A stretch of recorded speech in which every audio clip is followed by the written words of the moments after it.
You find the perfect home, great neighborhood, top-rated schools, close to everything, and then someone mentions two words that stop you in your tracks: flood zone. Suddenly, you're not sure if it's a deal breaker or just something to be aware of. If you're moving to St. Johns County, this is something you've got to get clear on before making an offer. So in this video, we're breaking down exactly how to find out if a home is in a flood zone, what that actually means for you as a buyer, and how it could impact your insurance, your financing, and even your peace of mind, especially in areas that look totally normal but still carry some risk. If we haven't met before, my name is Josh Rogers. I'm the team lead at the F3 Home Team, and for the past 15 years, my team and I have helped hundreds of families buy, sell, and relocate right here in St. Johns County. We specialize in helping families find the right home, not just any home.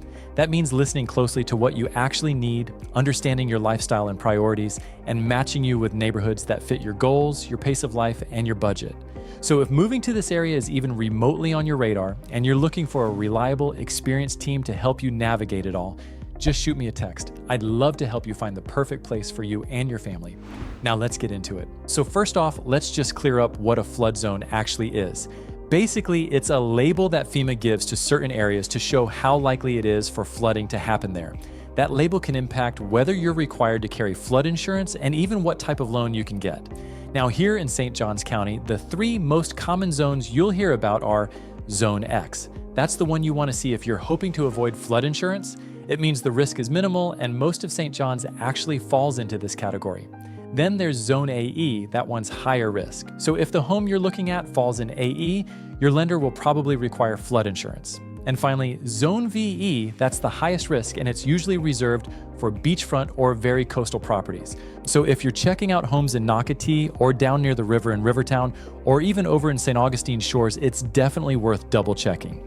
Even if the house has never had water issues, it might sit close to a marsh, a retention pond, or a river, and that can push it into AE territory without you even realizing it. Now you might be thinking, okay, but how do I actually check this? The easiest way is to ask your real estate agent to pull a FEMA flood zone report. That's something we do for every one of our buyers, every time. You can also visit this website and type in the property address. It'll pull up a flood map that shows the zones in that area. And if you're under contract on a home, your insurance provider will run a more detailed flood determination as part of the process. But it's always better to know up front before you fall in love with the place.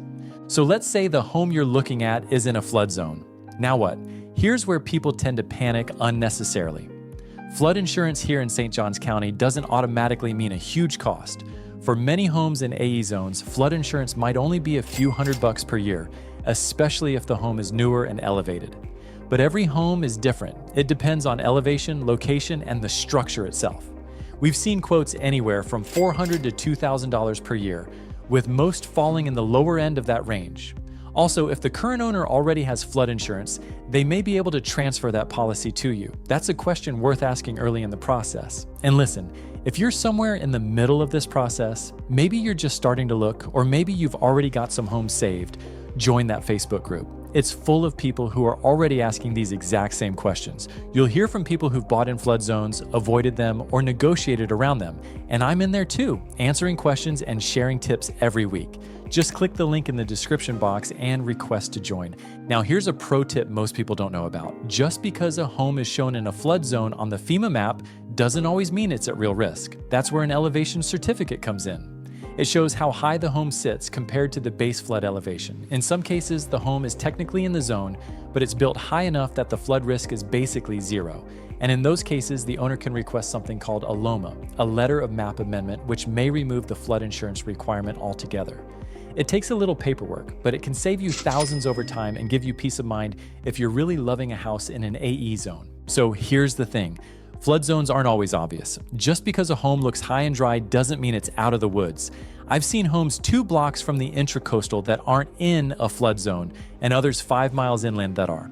That's why it's so important to check, not guess. And this isn't just about insurance, it's about resale value, long-term planning, and understanding what you're buying into. The good news is that with the right info, this doesn't have to be stressful. It's just one more box to check before you say yes to the address. So if you're seriously considering buying a home here in St. Johns County and want someone to walk you through how to actually understand all this stuff, like flood zones, elevation, schools, and resale value, just shoot me a text. I'll help you figure out what matters and what doesn't so you can move forward with confidence and clarity. Thanks for watching, and I'll see you in the next one.